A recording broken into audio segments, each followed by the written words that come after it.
para esta reunião solene em homenagem ao Dia Internacional dos Direitos Humanos e posse simbólica dos vereadores caçados pela ditadura militar, requerimento número 2244 de 2012, de autoria dessa vereadora que vos fala. Gostaria de convidar os componentes da mesa, senhora secretária de Direitos Humanos do Estado de Pernambuco, Laura Gomes.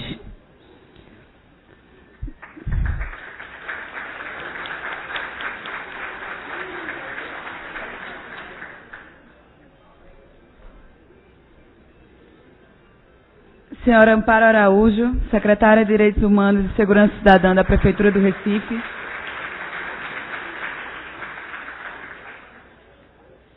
Senhor João Bosco Tenório, representando todos os vereadores caçados pela ditadura militar.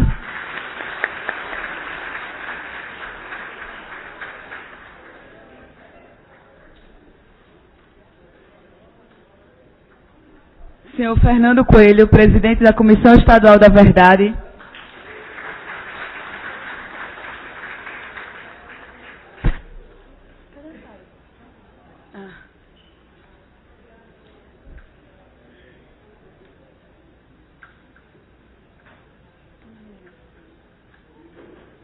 Acabou aqui na minha...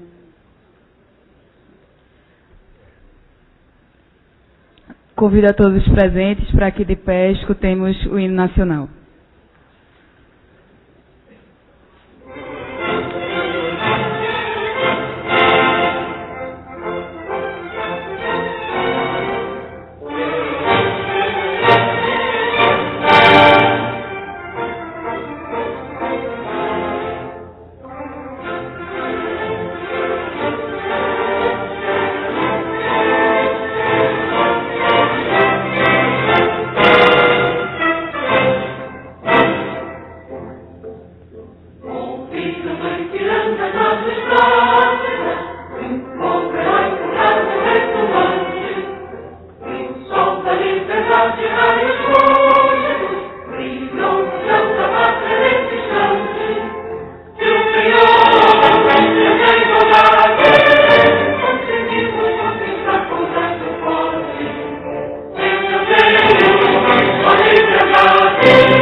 Antes de iniciar meu discurso, eu gostaria de dizer que estou muito feliz de todas vocês e todos vocês estarem aqui nesse momento tão importante para a nossa história, que marca acontecimentos que a gente tem que passar para as futuras gerações, para que a gente nunca mais deixe que isso aconteça no Brasil. Então, vamos em frente, a gente precisa de mais atitudes assim em todo o Brasil, em toda a América Latina, para que todo mundo conheça a nossa história e que todo mundo possa, junto com a gente, construir um futuro diferente e mais justo e mais democrático.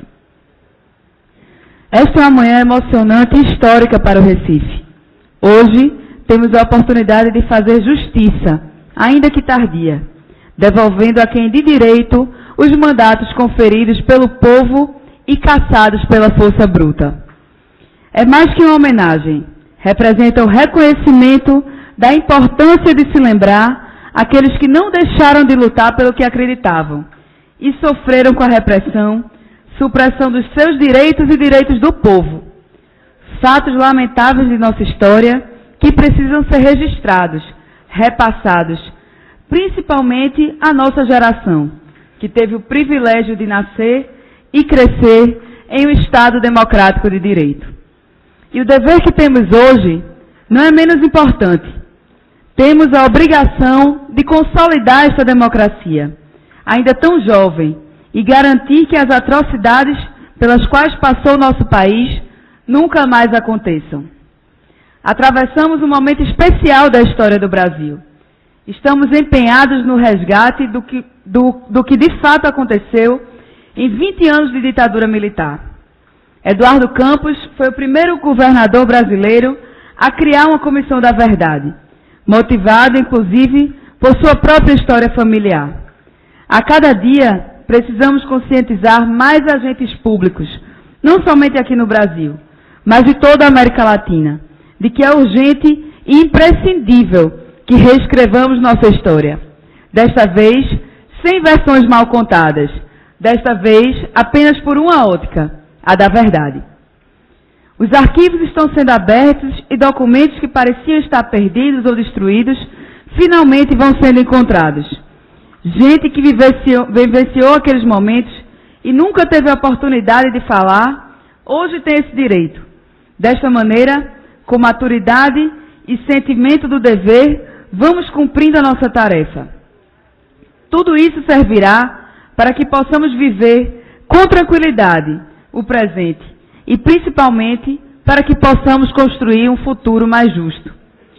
Para que todos os que venham a nascer saibam que houve um momento para todo o povo latino-americano em que discordar era proibido. Buscar a justiça social e a consciência política e cidadã de todas as pessoas era um crime.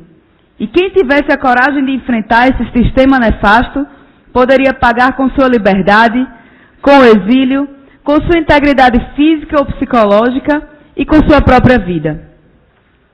Nasci no auge da redemocratização, no seio de uma família que havia sido punida pela coragem de um homem que dedicou sua vida ao Brasil, ao povo e à verdadeira democracia. Miguel Arraes foi perseguido, preso e, junto com minha avó, Madalena, e os 9 filhos, exilado por 14 anos. Mas nunca deixou de lutar pela liberdade de tantos povos pelo mundo e nunca deixou de sonhar com um Brasil mais justo. Foi com esse sentimento que cresci, entendendo o sentimento de cada um e cada uma que sofreu a violência do cerceamento da liberdade. E me sinto honrada, aos 28 anos, após ter sido reeleita pelo voto popular, poder devolver, ainda que simbolicamente, mandatos dos vereadores que, assim como eu, foram trazidos para esses lugares pelo povo do Recife. E só o povo poderia havê-los tirado. Finalizo citando Cecília Meirelles, em sua melhor tradução para esse sentimento universal que nos é tão caro. Liberdade é uma palavra que o sonho humano alimenta. Não há ninguém que explique e não há ninguém que entenda. Muito obrigada.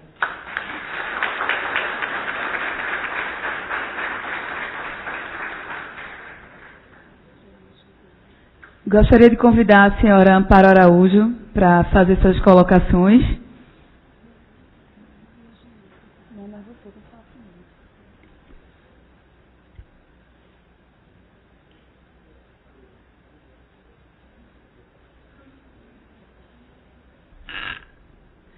Bom dia a todos e a todas, companheiros e companheiras.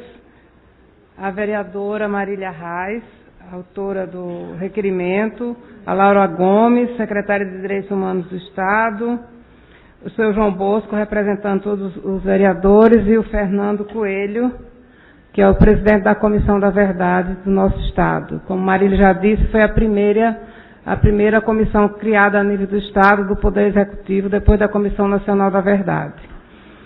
E esse é o Dia Internacional dos Direitos Humanos, que foi promulgado em 1948, a declaração que norteia nossas vidas.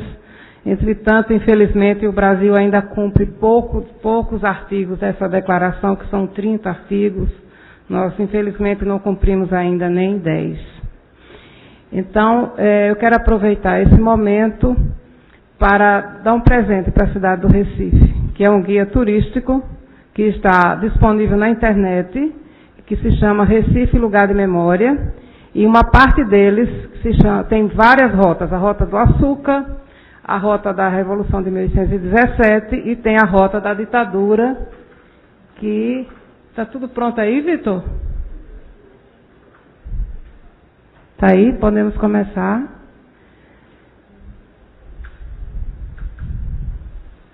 Ontem, inclusive, nós fizemos um passeio ciclístico pelos locais de resistência da nossa cidade, aqueles que ficam no centro da cidade. Passamos pelo local em que Frei Caneca foi morto, né? E pela Rua da Aurora, onde teve o DOPS, de triste memória para todos nós. Tivemos no Monumento Tortura Nunca Mais, na Praça da República.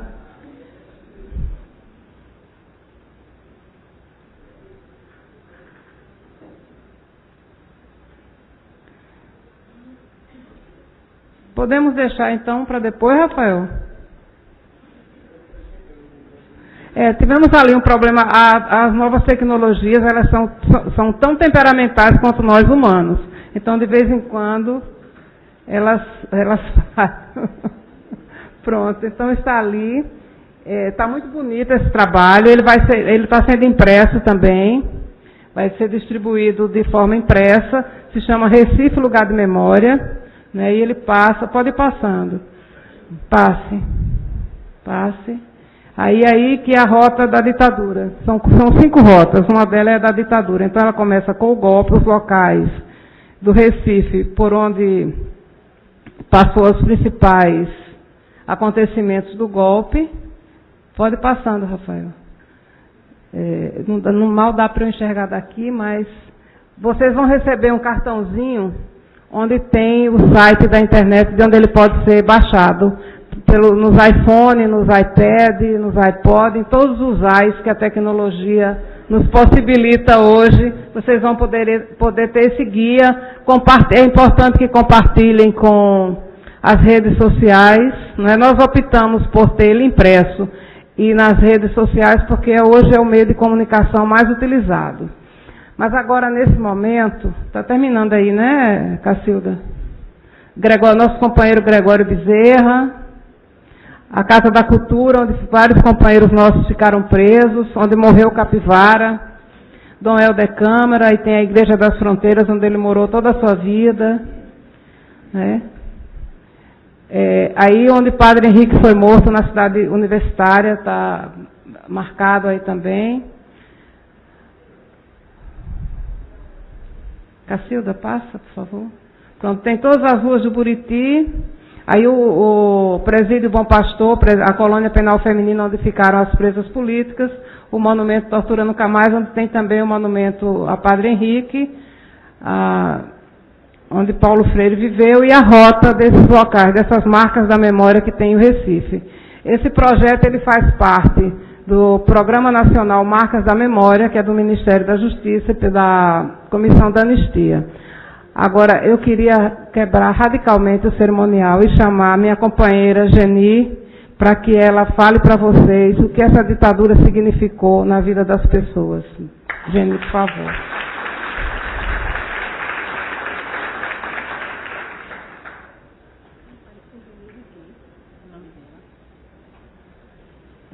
Genivalda Santos.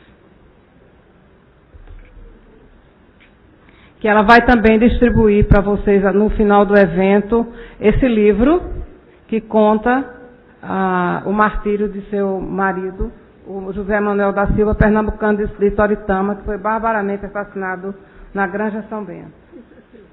Obrigada. O microfone é seu, Geni. Muito emocionada. Bom dia a todos. Peço muita desculpa porque eu cheguei atrasada, vim de Natal, saiu de madrugada, um engarrafamento muito grande.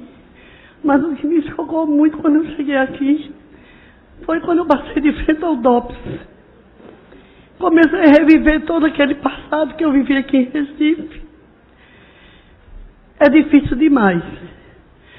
Mas eu estou aqui para agradecer a Amparo, a todos vocês, e estou com os livros aí para distribuir.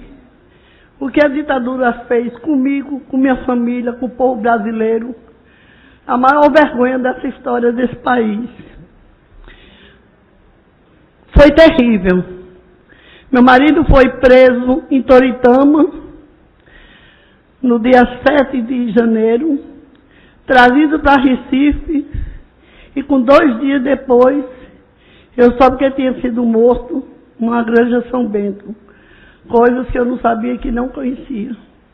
Como ele vendia calçados, e eu achava que ele tinha sido preso por conta desses calçados que ele vendia sem a nota fiscal, imediatamente viajei para Natal e procurei minha família, meu pai, para que ele me desse o dinheiro para pagar as notas fiscais e liberar o meu marido.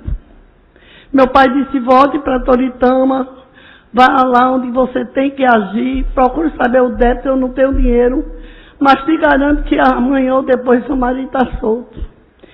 E para minha surpresa, isso foi no domingo, eu cheguei no domingo à noite, e na madrugada eu viajei para Toritama, e quando eu cheguei em Toritama, eu entrei na minha casa, a minha casa estava assim, uma baderna. Eles já rasgaram o colchão, quebraram os móveis, fizeram a maior baderna do mundo, e minha cunhada foi presa no momento que eles queriam um aparelho que meu marido se comunicava, e eu não sabia de nada disso.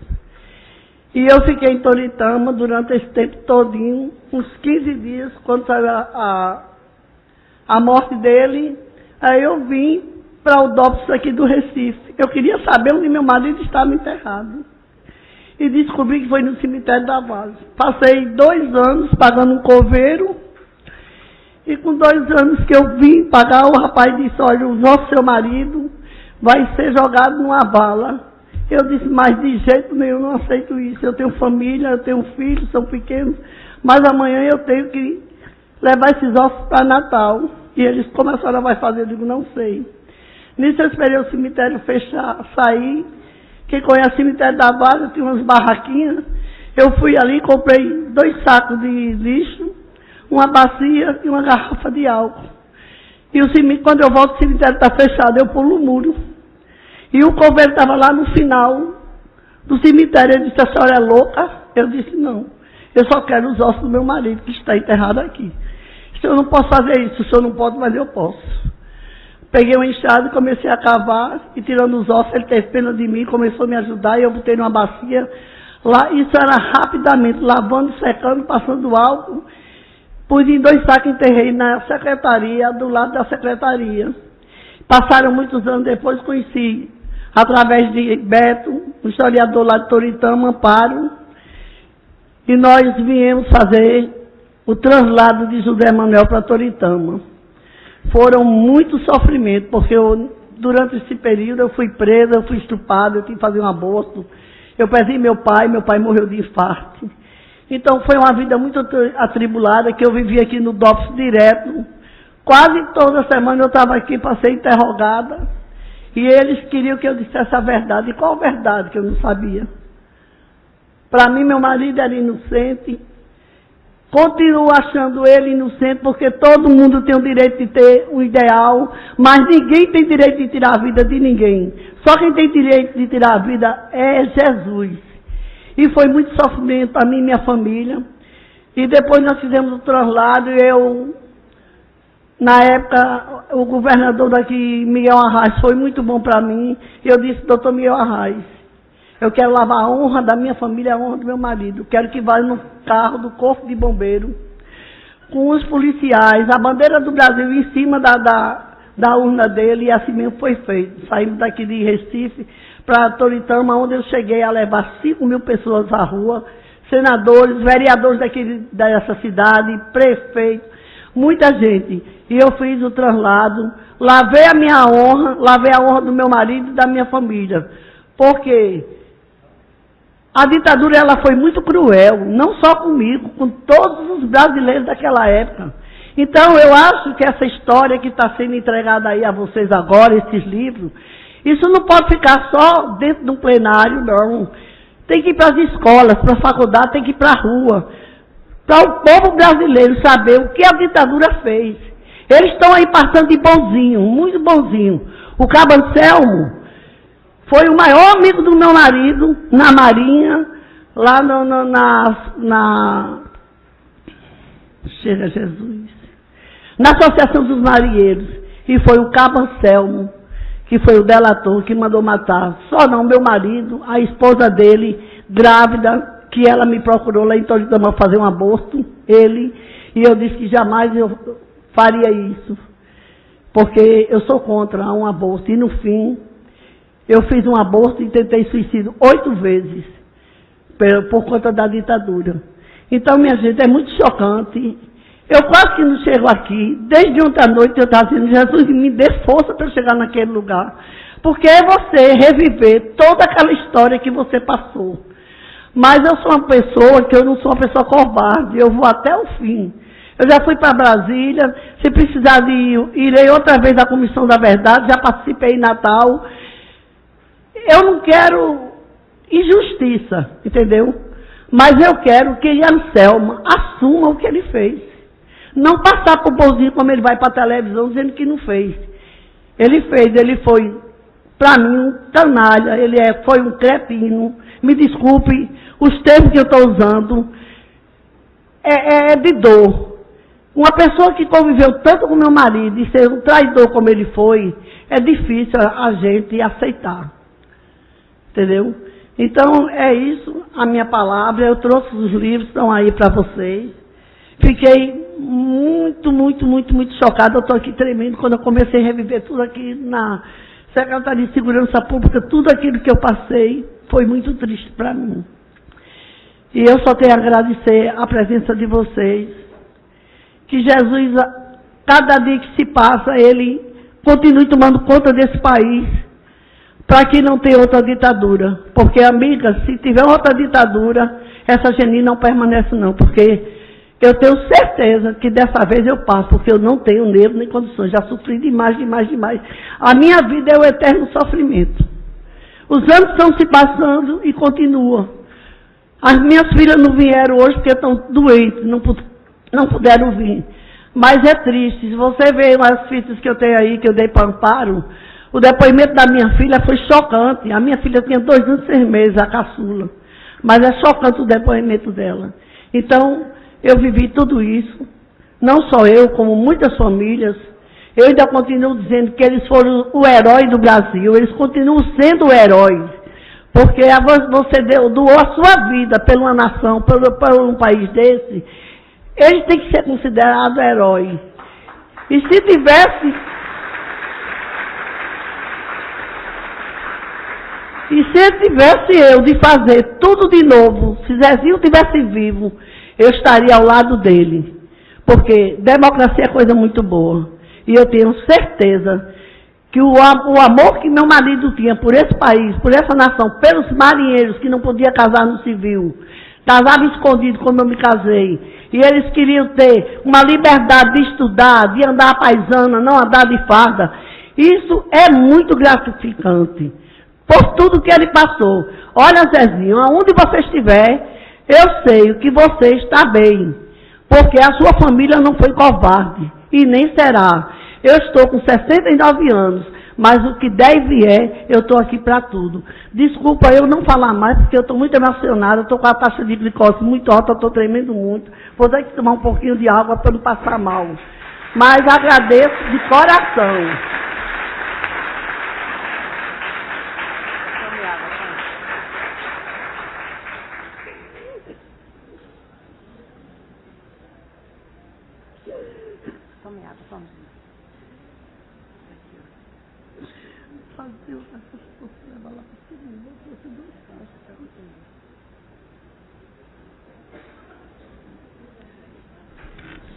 Queria agradecer a Geni por essas palavras.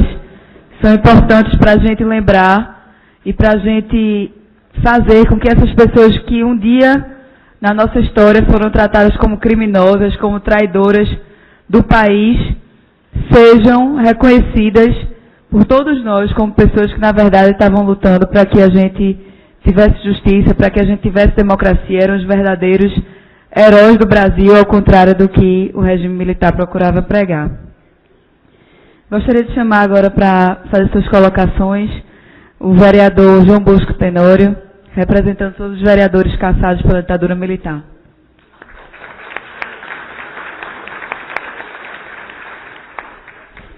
Vereadora Marília Reis, parabéns por essa sua iniciativa de larga repercussão histórica, e é um evento típico da cidade do Recife, que tem uma vocação libertária ímpar neste país. Doutora Laura Gomes, secretária de Direitos Humanos do Estado de Pernambuco, parabéns também pelo cargo que exerce, pioneiro a nível de administração estadual no Brasil. E a senhora Amparo Araújo, secretária de Direitos Humanos e Segurança, cidadã da Prefeitura da cidade do Recife.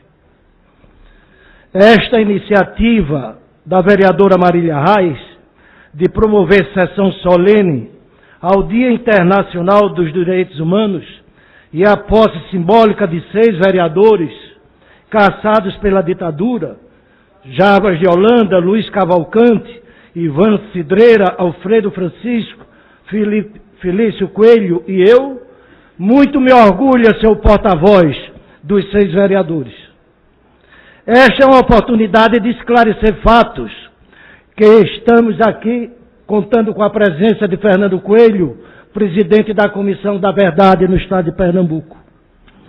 E para esclarecer a verdade perante esta comissão, perante este plenário, eu gostaria de trazer alguns fatos que estão presentes na minha memória.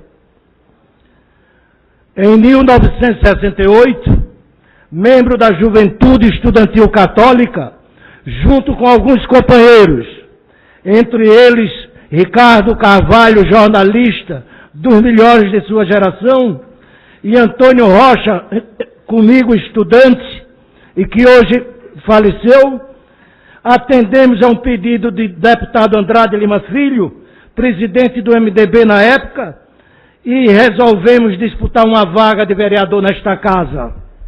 Esta casa era símbolo de pessoas de bem, de pessoas que lutavam pelo futuro do Brasil. E esta casa também abrigava a escória que servia à ditadura brasileira, a escória dos esbirros da ditadura aqui em Pernambuco. Mas, senhoras e senhores, nós 3 cidadãos românticos, idealistas, só tínhamos 2 bandeiras: lutar a favor do Brasil, país do futuro, para que esse futuro chegasse mais perto do hoje, chegasse mais perto de nossos dias. E saímos, tomei posse depois de uma votação expressiva, tomei posse no dia 10 de janeiro de 1969, nesta casa. Neste mesmo dia, num processo sórdido de intimidação, fui intimado a comparecer para ser processado na auditoria militar, por suposta violação aos artigos 33 e 39 da Lei de Segurança Nacional, então vigente. Hoje, recapitulo a história, os momentos que vivi. Momentos de medo e momentos de apreensão, mas também momentos de coragem, de iniciativas e de desprendimento. Hoje, reconstituindo os passos, pedi as informações constantes no Arquivo Nacional a meu respeito. E hoje entendo como os serviços de coleta de informações políticas eram mesquinhos e ineficientes e atendia às intrigas, atendia propósitos não confessados por aqueles que até hoje permanecem anônimos e que eram beneficiários do governo ditatorial que assumiu o governo do Brasil em 31 de março, assolapando os poderes da República.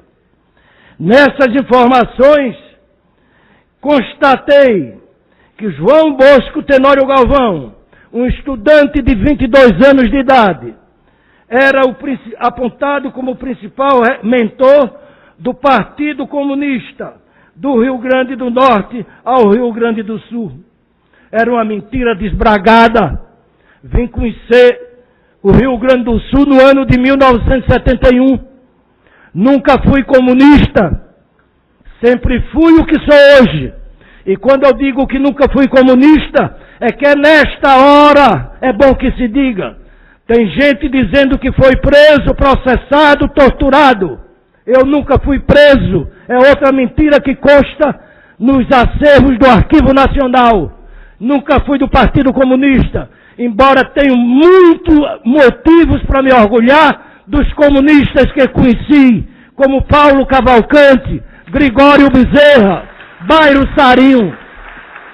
E se eu digo o nome só desses três que estão falecidos, é que ainda hoje não tenho confiança que o sistema de informação que serviu à ditadura tenha sido extinto, porque tenho documentos nas minhas mãos, no meu escritório, onde comprova-se que o serviço de bisbilhotar a vida política do cidadão brasileiro ainda não foi extinto, apesar do entulho autoritário ter sido removido, nas palavras do ex-deputado Fernando Lira. É uma realidade que a Comissão da Verdade tem que enfrentar. Não basta a Comissão da Verdade a nível nacional e a nível de Pernambuco procurar os responsáveis pelas torturas e pelas prisões. Tem que procurar também quem era e é responsável pelas informações políticas antidemocráticas. Isso não pode continuar, porque senão não teremos um Brasil definitivamente democrático. Mas, senhoras e senhores, senhora vereadora, a bem da verdade, repito, nunca, por pura sorte, frequentei os cárceres da ditadura. Jamais fui preso. Por várias oportunidades, a casa de meu pai foi invadida pelos esbirros do arbítrio. No dia do enterro do Padre Henrique, a invasão foi repetida, mas não me acharam. Quando cheguei a esta casa por volta das 13 horas, para a sessão do dia, fui de plano interpelado pelo vereador Vanderlei, dizendo-me proibido de usar a tribuna para falar sobre o assassinato. Repliquei dizendo que, havendo sessão, eu falaria, sendo a sessão suspensa por decisão dele, que era presidente desta casa. No dia seguinte, os jornais publicaram entrevista de Van der Kolk, já no exercício interino do cargo de prefeito, alegando que o Padre Henrique tinha sido assassinado por viciados em entorpecentes. Era a ditadura querendo mascarar o assassinato cometido pelos seus cabuetas de plantão. Reagi.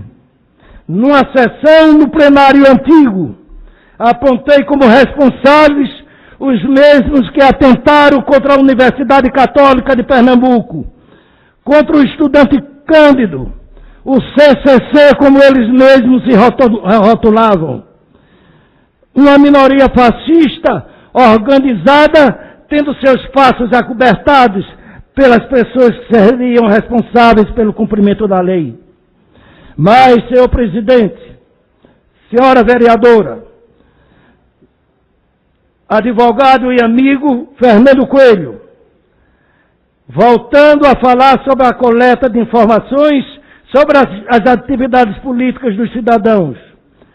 Tenho o desprazer de reiterar que este processo continua pelo menos a nível do governo federal. Tenho documentos que isso comprovam. A Comissão da Verdade pode se interessar em apurar as violações pretéritas, mas também apurar as violações atuais, as violações de hoje. Que ninguém pense se essas providências, retaliações às Forças Armadas. Eu, pessoalmente, sem medo nenhum, tenho maior apreço pelas nossas forças. E digo, mais de 50% das vítimas da ditadura era composto de militares das três armas. Agora, passado 43 anos da cassação do meu mandato, quero agradecer esta homenagem de iniciativa da vereadora Marília Reis e dizer que o jovem que foi eleito vereador e teve um longo mandato de 10 meses, continua o mesmo sonhador, acreditando nas conquistas do povo brasileiro e no seu belo futuro. Se antes a impunidade nos envergonhava, hoje já assistimos governador em exercício ser recolhido à prisão por corrupção, ministros de corte superior ser afastados, pessoas extremamente poderosas sendo submetidas sob aplausos populares a processo judicial regular. O Brasil, pouco a pouco, deixa de ser o país do futuro para ser o país justo e grandioso do agora e para sempre. Muito obrigado.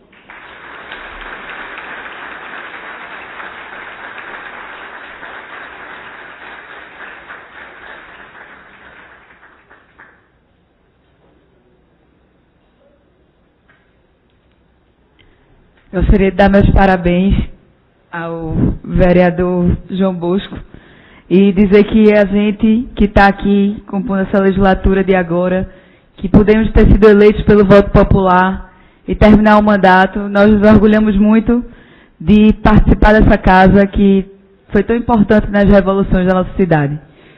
Eu queria citar a presença dos colegas vereadores Romildo Gomes, Inácio Neto, vereador Marcelo Santa Cruz, de Olinda, senhor Esteconde Martins, promotor de justiça, e o companheiro Edival Nunes Cajá, que estão aqui com a gente nessa homenagem dia de hoje. Gostaria de quebrar o protocolo novamente e entregar ao presidente da Comissão da Verdade, Fernando Coelho, a petição que estamos aqui requisitando a Comissão da Anistia para que se investigue... Comissão da Verdade, desculpe. Se investigue a morte dos estudantes Jonas e Ivan e que a gente possa também avançar na criação do Museu da Verdade. Então, estamos aqui no dia de hoje, Dia Internacional dos Direitos Humanos, para fazer esse pedido ao presidente Fernando Coelho e que a gente possa, no próximo ano, também no Dia Internacional dos Direitos Humanos, estar aí comemorando todas essas conquistas que a gente vai avançar nos próximos meses.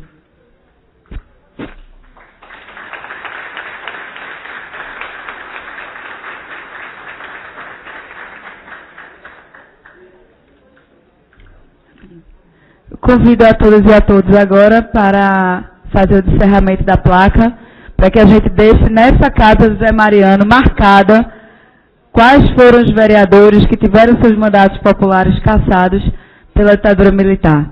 Então, gostaria de convidar o doutor João Bosco, a senhora Maria Inês da Silva, viúva do vereador Alfredo Francisco da Silva, e o senhor José Olivaldo de Holanda, irmão do vereador Jarbas de Holanda, que estão aqui presentes e vão encerrar a placa conosco. Muito obrigada. Eu declaro encerrada a presente sessão, convidando a todos e a todas para a próxima sessão plenária, hoje, no horário regimental. Muito obrigada.